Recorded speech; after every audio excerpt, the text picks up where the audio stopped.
DGCA ఏదైతే director general of civil aviation ఉన్నదో దానికి కేటాయించాల్సిన బడ్జెట్ లో కేంద్ర ప్రభుత్వం చాలా వరకు తగ్గించింది. దాదాపు 70 కోట్లు కేటాయించాల్సి ఉంటే కేవలం 30 కోట్లు మాత్రమే కేటాయించింది. అట్లాగే bureau of civil aviation security కూడా కేవలం 15 కోట్లు మాత్రమే కేటాయించింది. అంటే ఆ సెక్యూరిటీని చూసుకోవాల్సినటువంటి బిఎస్సిఎస్ కూడా చాలా తక్కువ నిధులు కేటాయించింది. అట్లాగే air craft accident investigation bureau అని ఇంకొక వ్యవస్థ ఉంటుంది. దానిది కూడా సేమ్ పరిస్థితి, కేవలం 20 కోట్లు మాత్రమే కేటాయించింది. డీజీసీఏలో కూడా చాలా పోస్టులు ఖాళీ ఉన్నాయి. దాదాపు 53% పోస్టులు అందులో ఖాళీగా ఉన్నాయి. అట్లాగే బ్యూరో ఆఫ్ సివిల్ ఏవియేషన్ సెక్యూరిటీలో 35% ఉద్యోగులు ఖాళీగా ఉన్నాయి.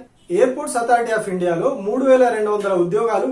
సో ఇవన్నీ కూడా పరిశీలన చేసినటువంటి పార్లమెంట్ స్టాండింగ్ కమిటీ ఉద్యోగాలు భర్తీ చేయాలి, అట్లాగే నిధుల కేటాయింపు కూడా పెంచాలి, సివిల్ ఏవియేషన్ ని మరింత పటిష్టం చేయాలని చెప్పి మార్చిలో చెప్పింది. కానీ ఈ వేటిని కూడా కేంద్ర ప్రభుత్వం పట్టించుకోలేదు. సివిల్ ఏవియేషన్ లో కీలకమైన డీజీసీఏ కావచ్చు, ఎయిర్పోర్ట్స్ అథారిటీ ఆఫ్ ఇండియా కావచ్చు, యాక్సిడెంట్ సెక్యూరిటీ బ్యూరో కావచ్చు, వీటన్నిటిలో ఉద్యోగాల భర్తీ విషయంలో, బడ్జెట్ కేటాయింపుల విషయంలో పరిస్థితులు ఇట్లా ఉన్నాయి. బట్ కేంద్ర ప్రభుత్వం మాత్రం ఉడాన్ పేరుతో ఒక స్కీమ్ తీసుకొచ్చింది. బీజేపీ ప్రభుత్వం వచ్చిన తర్వాత 2 టైర్ సిటీల్లో కూడా ఎయిర్పోర్ట్స్ కడతామని చెప్పి ఇంకింత కనెక్టివిటీ పెంచుతాము, రాబోయే 10 ఏళ్లలో ఎయిర్పోర్ట్స్ సంఖ్య మరింత పెంచుతామని చెప్పి టార్గెట్ గా పెట్టుకుని వాళ్ళు పనిచేస్తాం.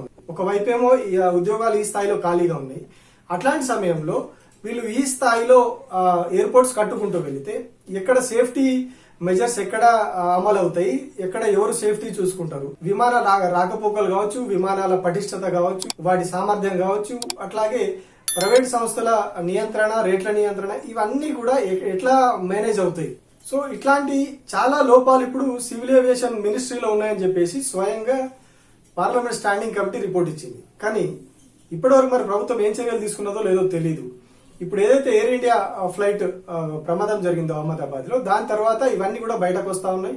పార్లమెంట్ స్టాండింగ్ కమిటీ చెప్పిన అంశాలు బయటకు వస్తా ఉన్నాయి. అట్లాగే ఆ విమానం సామర్థ్యం మీద కూడా అనేక అనుమానాలు రేకెత్తుతా ఉన్నాయి. చాలా మంది ఏవియేషన్ నిపుణులు చెప్తా ఉన్నారు ఆ విమానం స్ట్రాంగ్ గా లేదు, అన్ని అనుకూలంగా ఉన్నాయి, వాతావరణం అనుకూలంగా ఉంది, మిట్ట మధ్యాహ్నం వ్యూ కూడా క్లియర్ గా ఉంది, ఎట్లాంటి సమస్యలు లేవు.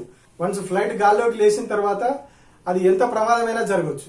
ఎందుకంటే అందులో చాలా హెవీగా ఫ్యూయల్ ఉంటుంది. వన్స్ ఫ్లైట్ కూలిపోయింది అంటే ఆ ఫ్యూయల్ అంతా కూడా స్ప్రెడ్ అయిపోతుంది, బ్లాస్ట్ అయిపోతుంది, ఏ ఒక్కరు కూడా ప్రాణాలతో బయటపడే అవకాశం ఉండదు.